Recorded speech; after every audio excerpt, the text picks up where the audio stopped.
افتخار صاحب کی باری ہے؟ نہیں، امام صاحب جی کی. جی اوہو. حضور، یہ ایک اور دوست نے کہا ہے کہ میرے ایک غیرت جماعت دوست نے یہ سوال اٹھایا ہے کہ حدیث میں حضرت علی رضی اللہ تعالیٰ عنہ کے بارے میں خاتم الاولیاء کے الفاظ آئے ہیں، اسی طرح مسیح موعود علیہ الصلوۃ والسلام نے خود اپنے بارے میں خاتم خاتم الاولیاء الخلفاء. کے الفاظ، اولیاء کے بھی الفاظ. ٹھیک ہے. پھر تو کہتے ہیں کہ اس میں ان کو اشکال نظر آتا ہے کہ بیک وقت دو مختلف افراد کو ایک جیسا مقام کیسے عطا کیا جا سکتا ہے. اشکال اس لیے ان کو آتا ہے کہ ان کے نزدیک خاتم میں نے آخری. خاتم کا معنی آخری ہے ہی نہیں. خاتم کا لفظ ایک ٹریبیوٹ ہے،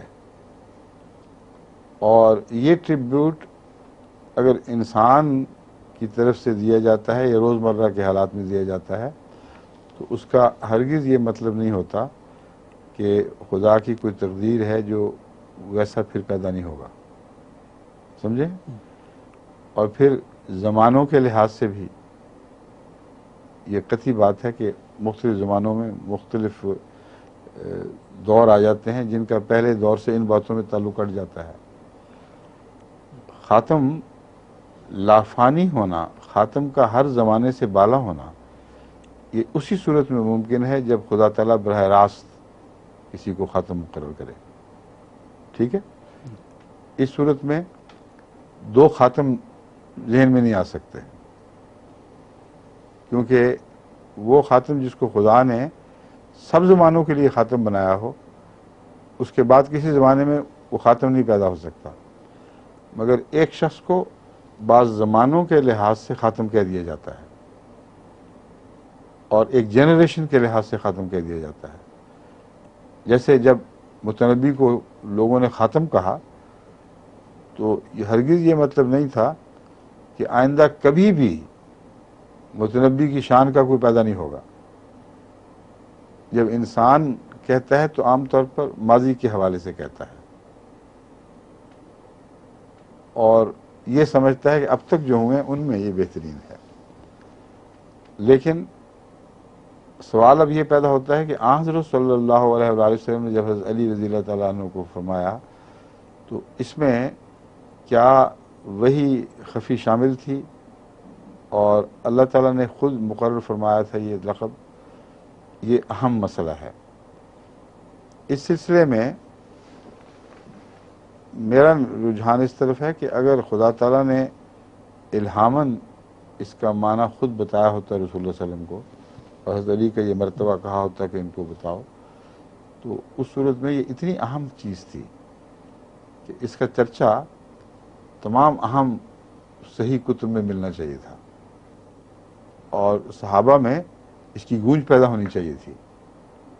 اور حضرت علی کا خطاب خود ان کی اولاد اور ان کے ائمہ خاتم الاولیاء کے طور پر دیتے، لیکن ایسی کوئی بحث کہیں نہیں ملتی. اس لیے اتنا اہم واقعہ ہو اور اتنا وہ ہلکے لحاظ سے قریباً ہلکے نقوش میں ملے تاریخ میں اور اہم کتب سے غائب ہو جائے، یہ میرے نزدیک قابل قبول بات نہیں ہے. لیکن ایک بات قابل قبول ہے کہ رسول اللہ صلی اللہ علیہ وسلم کی ہر بات چونکہ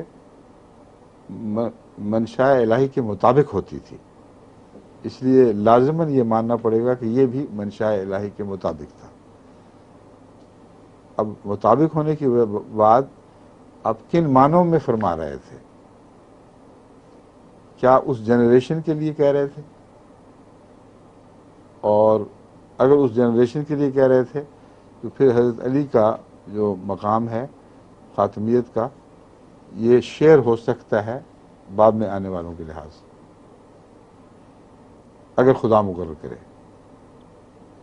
اور اگر یہ پہلو اختیار کیا جائے تو اس میں پھر ایک اور سخن پیدا ہو جائے گا. میں احمدیوں کو سمجھا رہا ہوں کہ رسول اللہ صلی اللہ علیہ وسلم اگر اس نقطۂ نگاہ سے کہتے کہ اس جنریشن کے لیے ہو تم، تو اس میں ایک دقت پیدا ہوتی ہے کہ پھر حضرت صلی اللہ علیہ وسلم نے اپنی خاتمیت کے ساتھ بریکٹ کیوں کیا؟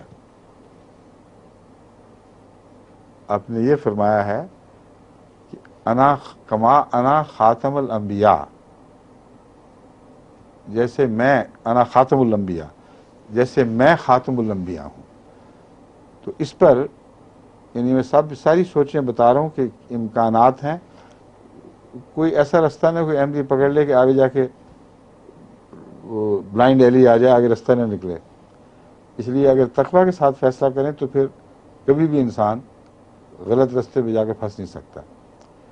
یہ سارے احتمالات ہیں اس بحث میں جو اٹھیں گے. اب اگر یہ مانا جائے تو اس کا مطلب یہ بنے گا کہ حضرت صلی اللہ علیہ وآلہ وسلم حضرت علی رضی اللہ تعالیٰ عنہ کو اولیاء جو بعد میں پیدا ہونے تھے ان کے تصور میں کو ذہن میں نشین کر رکھتے ہوئے فرما رہے ہیں یہ تو اسی طرح خاتم الاولیاء ہے جیسے میں خاتم النبیین ہوں. ٹھیک ہے. لیکن اس سے جو اس صورتحال کا ایک اور حل ہے وہ یہ ہے کہ اولیاء کا جو مقام ہے وہ خلفاء کا مقام سے نیچے ہے. جو رسول اللہ علیہ وسلم کے خلفاء ہیں یا خلیفۃ اللہ ہیں. اس لیے ولی تو نبی بھی ہوتا ہے. اس لیے یہ خیال کر لینا کہ ولی سے بالا مقام اور کوئی نہیں ہے، خاتم سے نیچے ولی سے بالا، یہ غلط بات ہے. کیا رسول اللہ علیہ وسلم اولیاء اللہ میں نہیں تھے؟ ہر نبی اولیاء اللہ میں شامل ہوتا ہے. تو جب یہ فرمایا تو کیا یہ مطلب تھا کہ ولایت میں تو مجھ سے بھی بڑھ گئے ہو؟ اس لیے ولایت میں آپ اس شخص سے نہیں بڑھ سکتے جس کو خدا اپنا خلیفہ بنائے یا جس کو خدا رسول اللہ علیہ وسلم کا خلیفہ بنائے. اس کو خاتم الاولیاء بھی کہا جا سکتا ہے، خاتم الخلفاء بھی کہا جا سکتا ہے، کیونکہ ولایت اس میں داخل ہو جاتی ہے. اس لیے صدیق نبی ہے. رسول اللہ علیہ وسلم بھی صدیق تھے. اگر حضرت ابوبکر کو صدیق کہا جائے تو آپ کی صدیقیت رسول اللہ علیہ وسلم کی صدیقیت پر غالب نہیں آ سکتی، اور آپ کی صدیقیت اپنے مقام پہ رہے گی. حضرت ابراہیم علیہ السلام بھی صدیق نبی تھے، لیکن صدیق تو جو مدارج ہیں ان میں نبوت سے نیچے کا مرتبہ ہے. لیکن جب نبوت کے اندر ادنا تمام مراحل داخل ہو جائیں تو پھر ان مدارج میں دوسروں کا اس سے مقابلہ نہیں ہو سکتا. نبی شہید بھی ہوتا ہے، اور قرآن کریم میں کھلم کھلا رسول اللہ صلی اللہ علیہ وسلم کو شہید ہی نہیں بیان فرمایا بلکہ دوسرے تمام شہداء کے اوپر نگران بنا دیا. تمام انبیاء کو شہید کہہ دیا، اور تمام انبیاء کو صالح خدا نے بیان فرمایا ہے، صالح بھی ہیں. تو بتائیں کون سا مرتبہ رہ گیا ہے؟ اس لیے اگر یہ کہا جائے کہ فلاں خاتم الصلحاء ہے، خاتم الاصفیاء ہے، خاتم الاولیاء ہے، خاتم الشہداء ہے، خاتم الاولیاء ہے، تو ان سب باتوں کے باوجود وہ خاتم الخلفاء رسول اللہ صلی اللہ علیہ وسلم یا آپ کے اس غلام کو ان کے اپنے خدا داد مدارج سے محروم نہیں کر سکتا، کیونکہ کیٹیگریز الگ ہیں. ایک نچلی کیٹیگری کا اوپر کی کیٹیگری سے مقابلہ نہیں.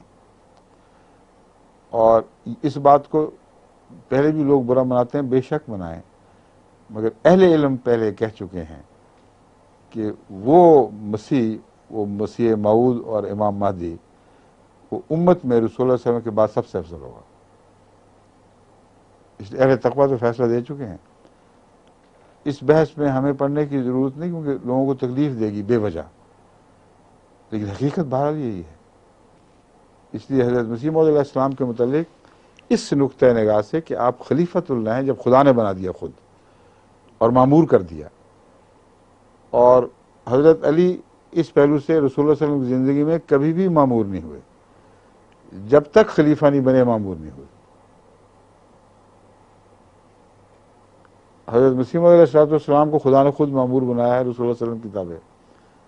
تو یہ کیٹیگریز الگ الگ ہیں. ان کیٹیگریز کے اندر خاتم کا لفظ اپنے معنی دکھائے گا، اور مشابہت کے باوجود رسول اللہ کا جو خاتم کا لقب ہے وہ ایک اور ہی شان رکھتا ہے. بعض دفعہ مشابہتیں تام نہیں ہوا کرتی. یہ ایک پہلو ہے, اس کو بھی نظر انداز نہیں کرنا چاہیے.